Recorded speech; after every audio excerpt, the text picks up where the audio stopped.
Did you pass your driving test first time? Now, I'm going to speak extensively about the UK, but I would be really curious to know what your experience has been in other countries.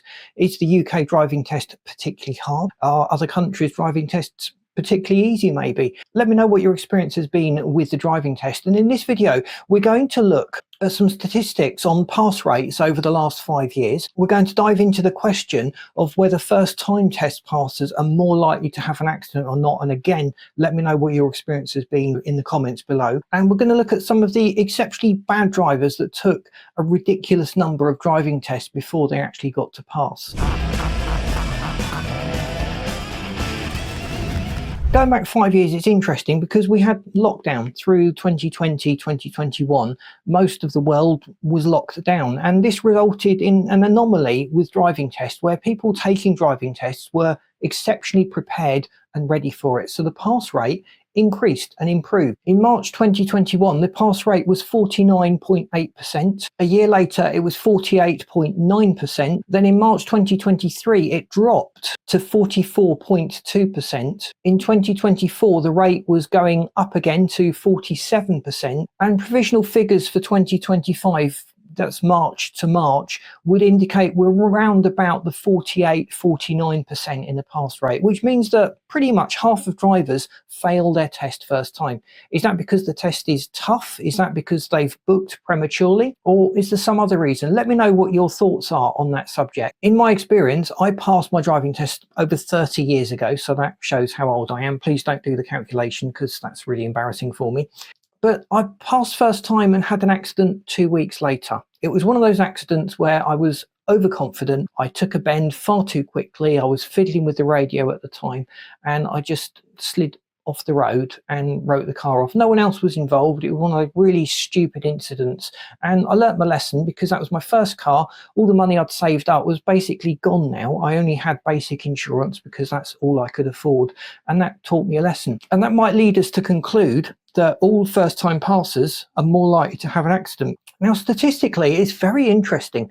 There's not a lot of difference in the accident rates between first-time passers and those that took more than one driving test. The biggest factors are age and inexperience. Younger drivers are far more likely to have an accident than older drivers. Wherever you pass your test, your age has a bigger bearing in how likely you are to have an accident than the fact that you passed first time. But interestingly, there is a slight anomaly in the figures, a slight pattern that can be detected. Now, drivers that pass first time are generally overconfident and they tend to have bigger accidents. They tend to have major claims, major collisions, and do a lot more damage. Those that took 2 or more tests had more frequent accidents. Now, we're only talking about 1% overall, so you could probably write that figure off, but the amounts of the claims were much smaller. They were tiny little bumps and dents, parking incidents, that sort of thing. So there was certainly a difference in the amount insurance companies paid out on first-time passers to those that took more than one test. Let me know what your experience has been, and it just helps us to make sense of these statistics. But actually delving into it, there wasn't a lot of variation. There wasn't a clear pattern or a clear winner when it comes to who is most likely to have an accident. Booking a test in the UK is an absolute nightmare. It's apparently about 22 to 24 weeks. That's getting on for 6 months before you can book your driving test.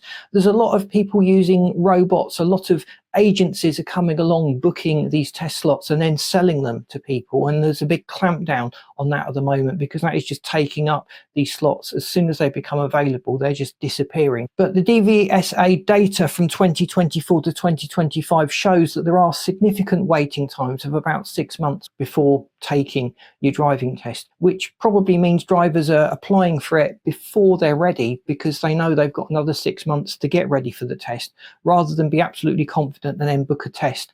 I think when I booked my test all those years ago, it was only about 2 or 3 weeks waiting time that I had, but I had taken a year to learn to drive a car. To clear the backlog of driving tests, the UK have drafted in army driving instructors, and if they filled the slots and took 1 day per week from all of the test centres, that could provide an additional 6,500 tests. So that will make a significant dent in this backlog and hopefully get things back up where tests can be booked for relatively near dates in the future. In the UK, we have 2 tests. We have a theory test, which I didn't have when I was passing. It was all incorporated into one test, and you need to pass that theory test and then you can go for your practical driving test. And one candidate took 100 tries at the theory test before they finally passed it, and then it took 37 driving test attempts before they got their license. But worldwide, looking around, that's certainly not unusual. There was a woman from South Korea who allegedly, according to the figures that I've got access to,